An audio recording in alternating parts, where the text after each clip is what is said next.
प्रणाम गुरुदेव। प्रणाम। और सभी मित्रों को मेरा प्रणाम जो ऑनलाइन में देख रहे हैं। गुरुदेव, इस बारी काफ़ी सारे प्रश्न आए हैं साधकों के, तो कृपया करके आप उनका उत्तर देने की हम चलिए एक एक शुरू कीजिए। जी गुरुदेव, पहला प्रश्न है, आध्यात्म के मार्ग पर अधूरा ज्ञान खतरनाक क्यों माना जाता है?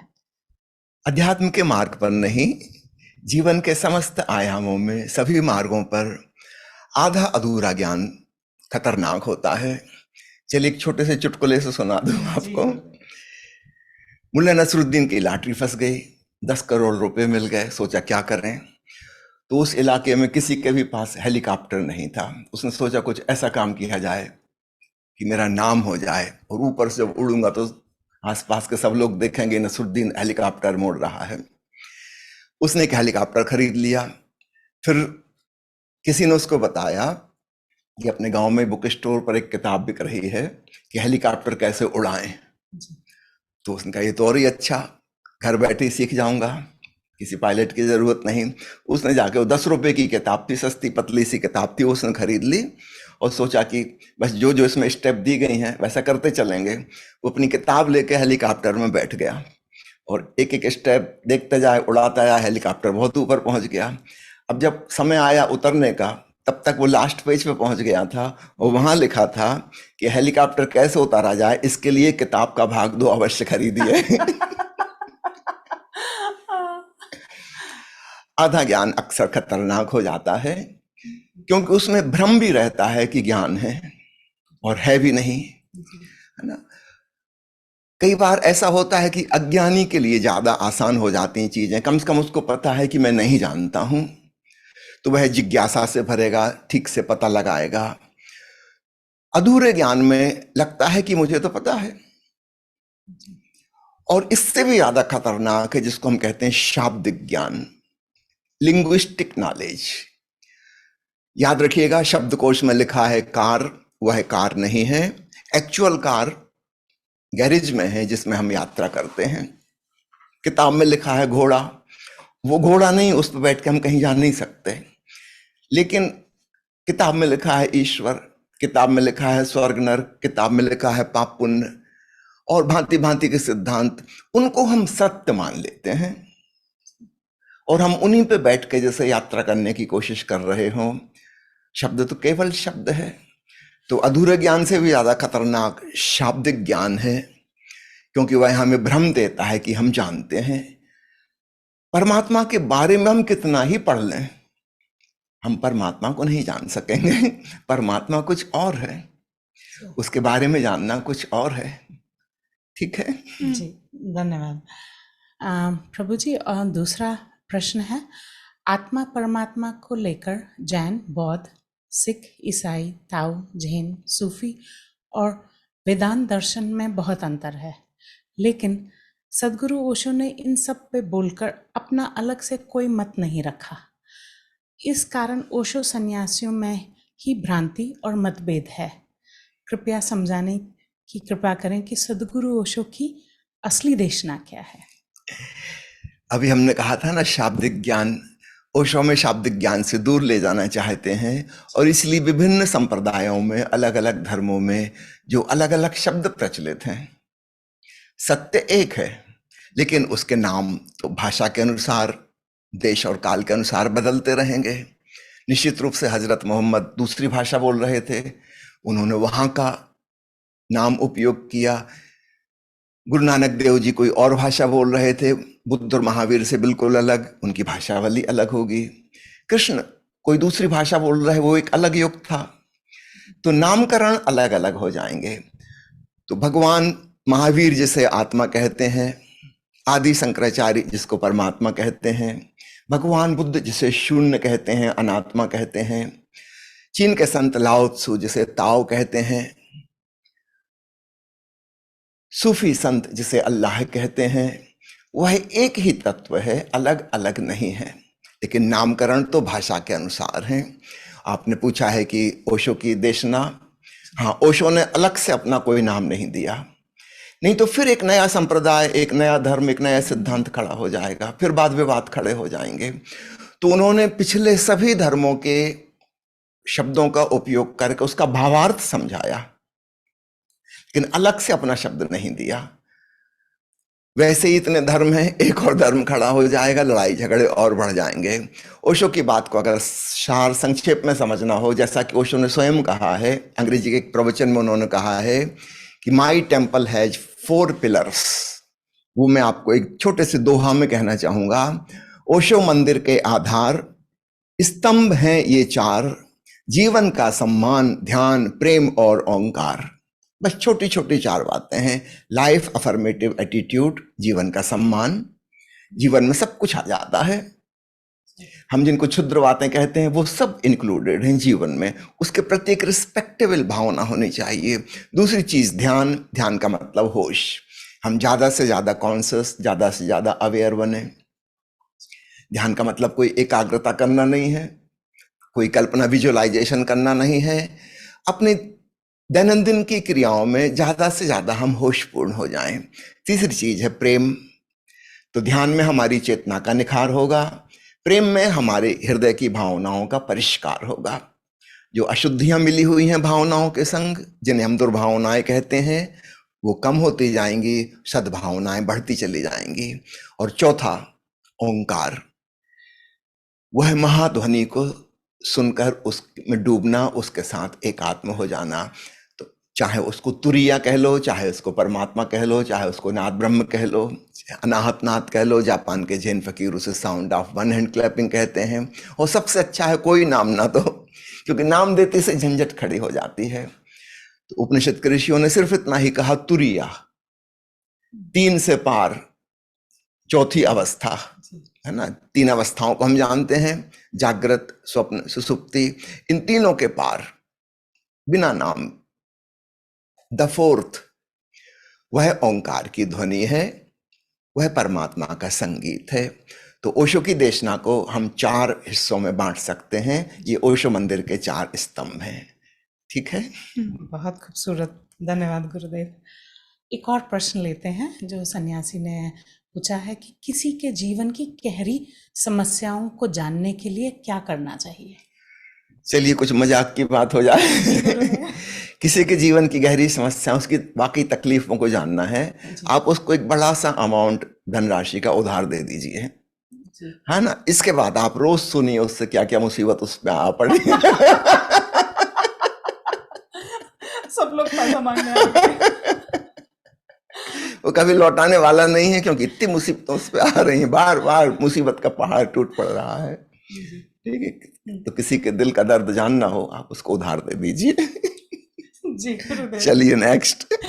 महागीता में अष्टावक्र कहते हैं कि ठहरो, रुको और मुक्त को जानो। वास्तव में तुम मुक्त ही हो।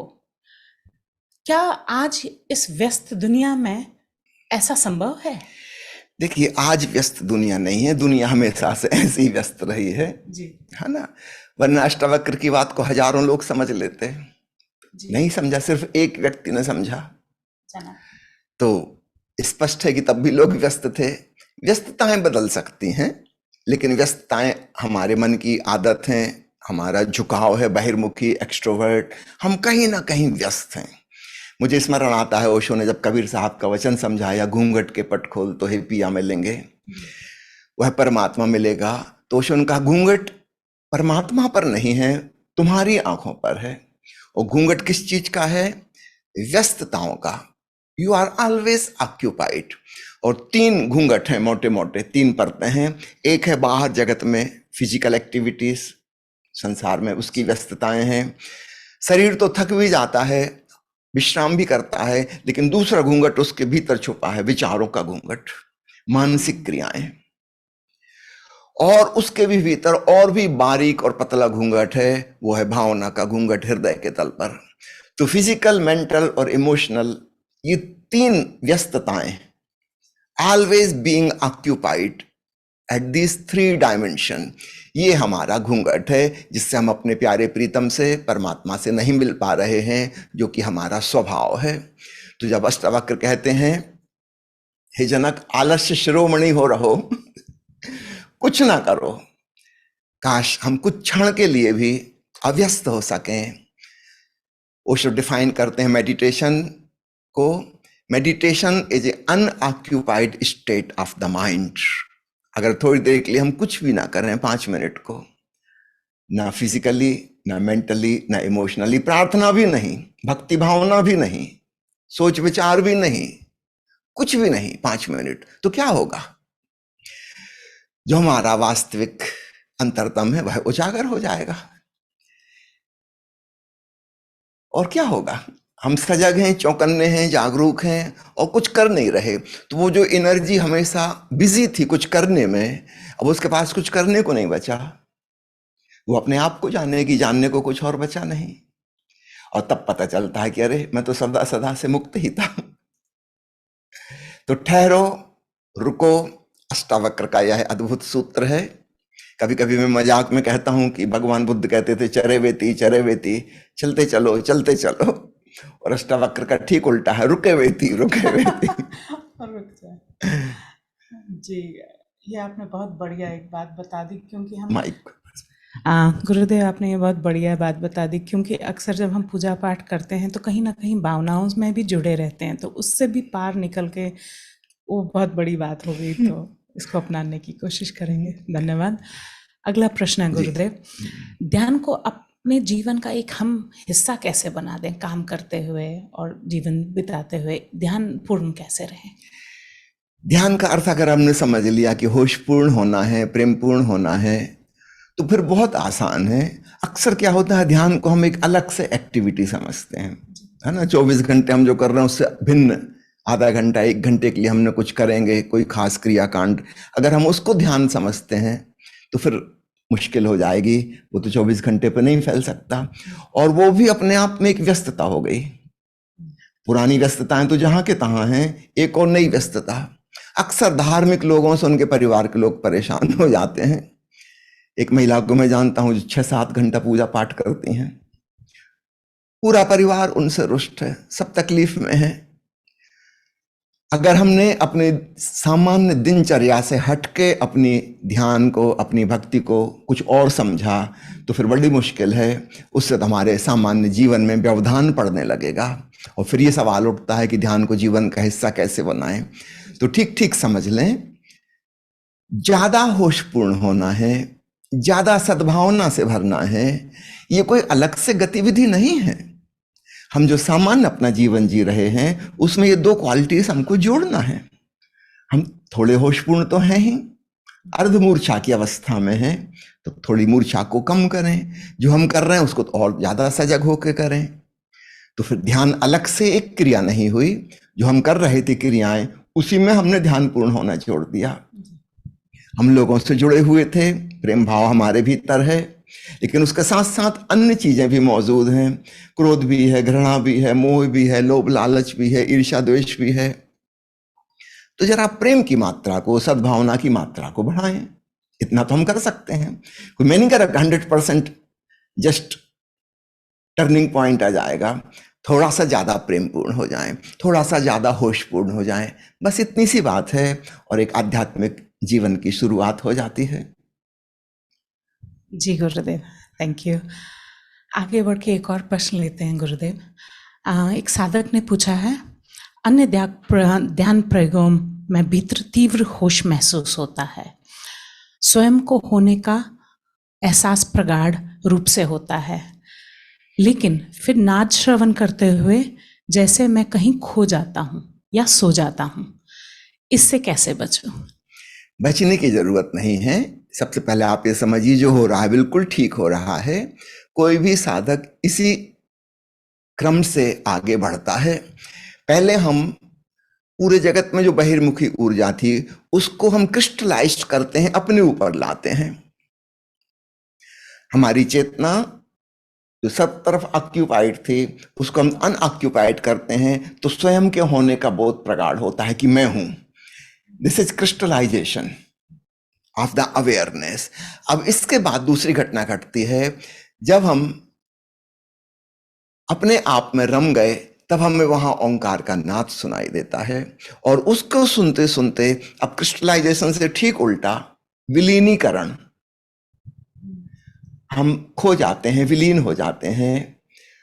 जैसे कि हम हैं ही नहीं, अब सिर्फ ब्रह्म का नाद ही रह गया, मैं जैसी कोई भावना ना बची। तो आरंभ में लगता है कि मैं हूं, क्योंकि हम पहले परायों को जान रहे थे, दूसरों को जान रहे थे, देयर वाज द अदर, पूरी दुनिया थी, ऑब्जेक्टिव वर्ल्ड थी। उसके कंट्रास्ट में मुझको लगा पहली बार कि I am the subject, subjective feeling आई। लेकिन जब सब्जेक्टिविटी की गहराई में गए तो वहां पता चला कि स्व जैसी कोई चीज नहीं है।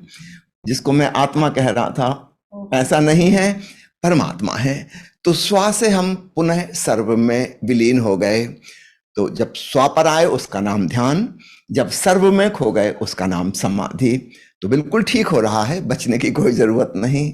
चलिए नेक्स्ट। जी, अगला प्रश्न है, मैं एक कुशल व्यापारी हूँ, मुझे कौन सा ध्यान करना चाहिए जिसमें लाभ ही लाभ हो और हानि का जरा भी खतरा ना हो? देखिए, मीराबाई भी मारवाड़ से थी। मारवाड़ तो बहुत व्यापारी होते हैं। उन्होंने कहा है, पायो जी मैंने राम रतन धन पायो। तो वो कौन सा रतन था, और उसमें इन्वेस्टमेंट उन्होंने कुछ नहीं किया था। जब हम अपने जीवन को ध्यानपूर्ण प्रेमपूर्ण बनाते हैं, जीवन के सम्मान से भरते हैं, वो 3 पिलर अगर पूरे हो गए तो चौथा पिलर अपने आप उद्घाटित होता है। हमें कुछ करना नहीं पड़ता। अब व्यापारी की भाषा में कहूं, कुछ करेंगे तो इन्वेस्टमेंट हो जाएगा, कुछ नहीं करना पड़ता, अचानक ब्रह्म का नाद प्रकट हो जाता है। जिसको राम रतन धन मीरा ने कहा है, अपने भीतर परम धन का खजाना परमात्मा मिल जाता है। तो आपने इस व्यापार में लगाते कुछ नहीं है और मिल जाता है सर्वस्व, सारे ब्रह्मांड का संगीत आप सुनने लगते हैं। मैं समझता हूं आपके लिए यही साधना सबसे ठीक होगी। करना कुछ नहीं है और पाना पूरा का पूरा है। कबीर कहते ना, कहे कबीर में पूरा पाया, कुछ कमी नहीं है, पूरा का पूरा पाया। जी, धन्यवाद गुरुदेव। आगे बढ़ते हैं। प्रभु जी, एक सन्यासी पूछते हैं, वेदांत के अनुसार संसार माया है, भ्रांति है, फिर भी मुझे आसपास सब कुछ सच क्यों नजर आता है? सब कुछ सच है जैसा लगता है। बड़ा पुराना सवाल है ये, बार बार लोग पूछते हैं, क्योंकि सत्य शब्द का ठीक ठीक अर्थ नहीं पकड़ पाते। सामान्य भाषा में हम जो उपयोग करते हैं सत्य, वो ऐसा हो जाता है जैसे वैज्ञानिक सत्य हैं, कानून में अलग प्रकार के सत्य होते हैं, सच और झूठ होता है ना। हम उसको सच और झूठ समझ लेते हैं। अध्यात्म की भाषा में यह उसका भावार्थ नहीं है। सत्य का मतलब है जिसकी सत्ता है, दैट विच एग्जिस्ट्स। वो जो ब्रह्मनाद है, वो जो परम चैतन्य है, परमात्मा है, वो एग्जिस्टेंशियल है, उसकी सत्ता है। ऐसा समझो कि एक सागर है, तो सागर में जल की सत्ता है, पानी है, लेकिन ऊपर ऊपर हवाएं चलती हैं और लहरें उठती गिरती हैं। लहर की सत्ता क्षणभंगुर है, थोड़ी देर के लिए है, थोड़ी देर बाद नहीं हो जाएगी। तो इसको अध्यात्मविद सत्य नहीं कहते, इसको कहते हैं भ्रांति है, माया है। इसका मतलब झूठ नहीं है, लहर झूठ नहीं है, असत्य नहीं है, वह भी उस सत्य सागर का ही एक हिस्सा है। तो सत्य 2 प्रकार के हो गए, एक शाश्वत सत्य, सनातन सत्य, जो सदा सदा है, था और रहेगा। वो जो पानी है सागर में, वो सनातन है। लेकिन लहर का जो रूप है, आकृति है, ये तो बनी है, वो बिगड़ जाएगी, बन और मिट रही है। पिछले साल मैं आपसे मिला था, तब आप 27 किलो ज्यादा वजन की थी। अब इस बार आप आएंगे 27 किलो, आपने डाइटिंग करके वजन घटा लिया, कोई आपको पहचान नहीं पाएगा। रूप और आकृति तो बदल गई, लेकिन आपके भीतर एक साक्षी चैतन्य है जो नहीं बदला, वो वही का वही है। तो ठीक ऐसे ही इस सारे जगत में वो जो चैतन्य है, वो जो नाद ब्रह्म है, वह वही का वही है। चाहे मनुष्य हो, चाहे पंछी हो, चाहे पशु हो, पेड़ पौधे हो या वस्तुएं हो, तो उसको कहा है परम सत्य, अल्टीमेट ट्रुथ। और हम जिसको कह रहे हैं कि हम अपने आसपास सत्य को जान रहे हैं, इसको सत्य ना कह के तथ्य कहना चाहिए। या हम 2 शब्द उपयोग कर लें, एक सनातन सत्य और एक परिवर्तनशील सत्य। एक बदलता हुआ, आज है कल नहीं हो जाएगा। आज हम मनुष्य के रूप में हैं, कुछ सालों पहले हम नहीं थे, फिर एक दिन आएगा अचानक हम गायब हो जाएंगे, मिट्टी में मिल जाएंगे। ये रंग रूप, ये जो खेल चला 70-80 साल, ये फिर गायब हो जाएगा। लेकिन कुछ है जो न कभी जन्मा न कभी मिटेगा, तो उसको कहा है शाश्वत सत्य। जब संसार को माया या भ्रांति कहते हैं, इल्यूजन कहते हैं, उसका मतलब ये नहीं है कि वो झूठ है। It is a fact but it is not eternal truth, temporary. Temporary truth. जी जी गुरुदेव, अब समझ आया। Thank you.